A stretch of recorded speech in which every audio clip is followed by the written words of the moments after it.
네이버에서 AP투자연구소를 검색하시고 홈페이지로 들어오세요. 김영재 소장이 매일매일 실시간으로 추천 종목과 시황 분석을 진행하며 장 마감 후 결산 내역도 투명하게 공개하고 있습니다. 주식이 어렵고 종목 찾기가 힘든 분들을 위해 무료로 진행하고 있습니다.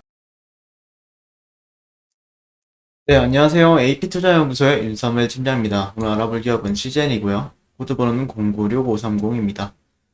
현재 시각은 6월 24일 목요일 3시 12분을 지나가고 있는데, 오늘도 뭐 어떻게 보면은, 약세라기 보기에는 좀 무리가 있는 것 같고요.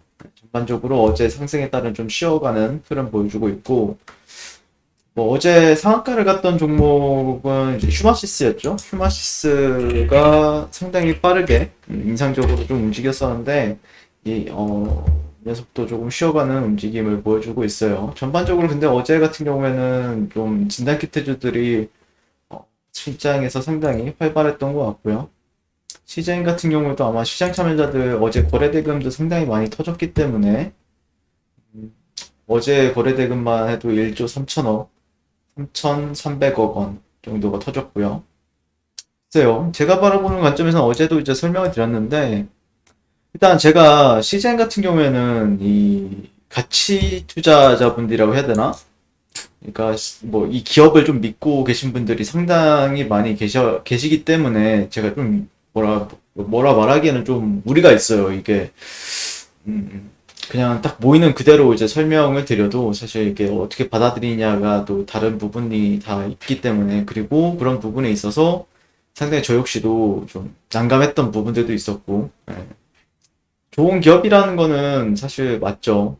돈도 잘 벌고 있고 그런 부분에 있어서는 뭐 절대 어떻게 뭐 다른 말씀을 드리기가 좀 무리가 있다라고 생각을 하고 있고, 근데 이제 고민이 되는 거는 사실이죠. 왜냐면은 진단키트주라는 게 지금 작년 한 해 가장 시장에서 가장 뜨겁게 달궜던 종목이기도 하고, 어떻게 보면은 뭐 저점 대비해서 한 천 몇 퍼센트?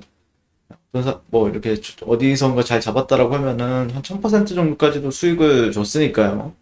근데 뭐 1000%를 수익을 줬다라고 해서 몇 명이나 이 1000%를 먹었을까 이 생각도 드는데, 일단 델타 변이 바이러스라는 게 이제 또 새로운 국면을 또 맞이하고 있죠.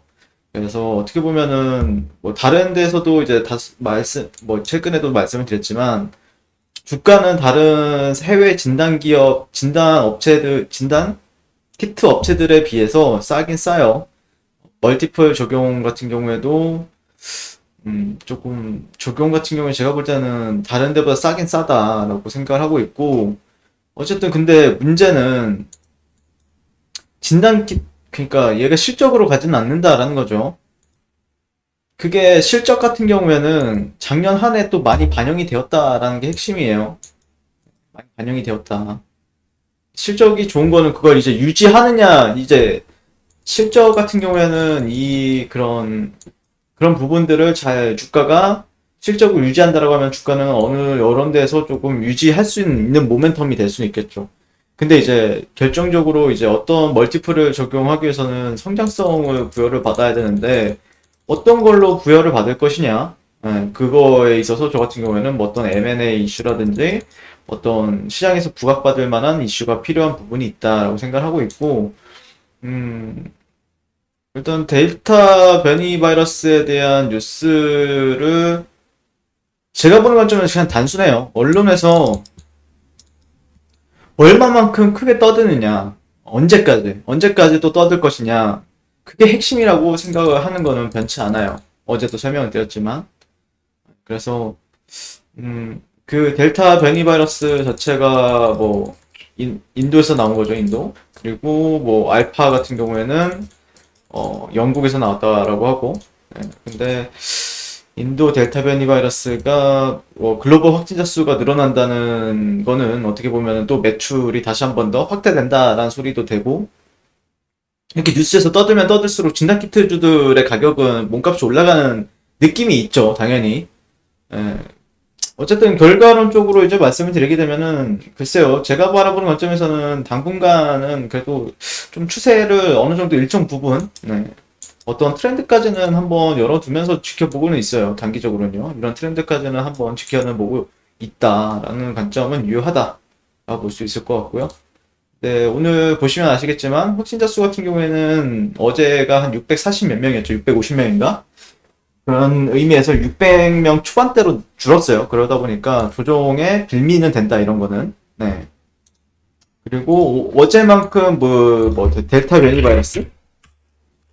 델타 변이 바이러스 같은 경우에는 뉴스가 오늘도 많이 나오는지는 봐야겠는데, 어제보다는 좀 덜하죠. 네, 어제보다는 좀 덜하다, 살짝. 음. 덜하지만 그래도 많긴 하네요. 네. 결국에는 주가가 올라가면은 뭔가 변이 바이러스가 조금 더 확대돼서 들리기도 하고, 주가 내려가면 오늘 뭔가 좀 차분하네? 약간 이런 느낌도 들고. 근데, 이거는 어제랑 그렇게 크게 또 많이 나오네요, 오늘도. 네. 근데 확진자 수는 좀 중요하게 체크를 할 필요는 있는 것 같아요. 늘어나면 늘어날수록 진단키트주들한테는 모멘텀이 된다. 네. 그리고 어제도 설명을 드렸지만, SD 바이오 센서가 또 상장을 앞두고 있어요. 네, 지난해 코로나 진단키트 매출이 폭발하면서 장외 시장에서 가장 주목받은 기업이 바로 진단키트 업체인 SD 바이오센서였다. 하지만 몸값이 지나치게 높다는 지적이 일면서 당연하죠, 그거는. 네, 진단키트주들이 조정받을 얘도 아마 장외에서 조정을 받았을 겁니다. 그래서 상장 예비 심사 당시 시가총액만 10조 원을 넣으면서 올해 하반기 IPO 시장의 대여로 지목된 진단키트 업체 SD 바이오센서. CGN이 4조인데 4조 4천 연간. CGN보다는 조금 더 잘 나왔네요. 영업이익이 7,383억 원, CGN이 6,762억 원이니까 10조면 좀 비싸긴 하네요. 네. 주시장에서 진단키트 업체 1위를 자부하고 있는 CGN과 비교해도 경영 실적은 2배 가까이 높다. 그런가요? SD 바이오센서 올 1분기 매출액은 1조 2천억 원 정도. 그리고 영업이익은 올 1분기요? 오, 좀 많이 나오긴 나오네요. 5천억, 1조 2천억. 아, 그럼 10조가 될 수 있네. 지난해 실적의 70% 이상을 이미 달성했다. 1분기 매출액이 3,500억 원, 영업이익이 2천억 원인 점을 감안하면 3배 이상 차이를 보이는 것이다. 그러나 SD 바이오 센서는 6만 6천 원에서 8만 5천 원이다. 공모가 밴드를 3만 5천 원에서 5만 5천 원에 30% 이상 낮추고 이달 중 마무리될 예정이던 공모 일정도 다음 달로 미뤘다. 딱 지금 상장하면 잘 나갈 것 같은데요? 네. 그래서 글로벌 시장에서는 코로나 백신 접종이 빠르게 진행되고 있는 데다 코로나 팬데믹이 종식될 경우 진단검사 수요가 크게 줄어 시장이 위축될 것이라는 우려 등이 나오면서 기업 가치가 지나치게 높게 책정이 된 거 아니냐 지적에 잇따랐다. 얘도 그러네요. 근데 또 이게 확진자 수가 늘면 늘수록 아니면 그런 델타 변이라는 새로운 이슈가 또 커지면 커질수록 주가는 충분히 그런 프리미엄 받을 수 있겠죠. 네. 네, 아무튼 이런 상장 기대감이라든지 그런 부분들은 이슈가 없진 않아 있어요. 그래서 걔가 또 어떻게 시장에 상장되기 전에 뭔가 가치를 인정을 받느냐, 어떤 애널리스트 분들이 어떤 식으로 이제 측정을 하느냐에 따라서 또 이제 진단키트 업체들의 이제 가치 평가나 이런 게 또 달라질 수 있는 부분도 있어요. 네, 그래서 아마 그런 부분들이 계속해서 얘기가 나오지 않을까라고 생각하고 있고, 수젠텍 얘기가 오랜만에 나오네요. 셀트리온 USA. 원래는 셀트리온이랑 한 거는 이제 슈마시스였죠. 슈마시스였던 걸로 기억을 하는데, 그래도 뉴스는 많이 나옵니다. 오늘 알테오젠이 강세를 보였나? 조금 강세를 보이긴 했네요. 근데 확실히 시젠이나 이런 종목들은 이런 변이 바이러스 딱 나오면은 강하긴 하네요, 진짜. 네. 실제 뭐 차트로 분석하는 건 좀 무의미하지만, 그쵸? 근데 뭔가 이런 데를 지지해주면 여기까지는 갈 수 있다라는 그런 부분들도 있긴 하죠. 차트로 보게 되면은. 네. 이런 매물대들은 이제 그렇게 크게 의미 있거나 그렇게 보이진 않거든요. 오히려 여기가 단기적으로 만약에 이 델타 변이 바이러스 이 이슈가 커지면 커질수록 그냥 이런 데는 지지선으로서 한 번은 지지받을 수 있겠다. 뭐 거래 기회 이걸 한번 세워볼 수는 있죠.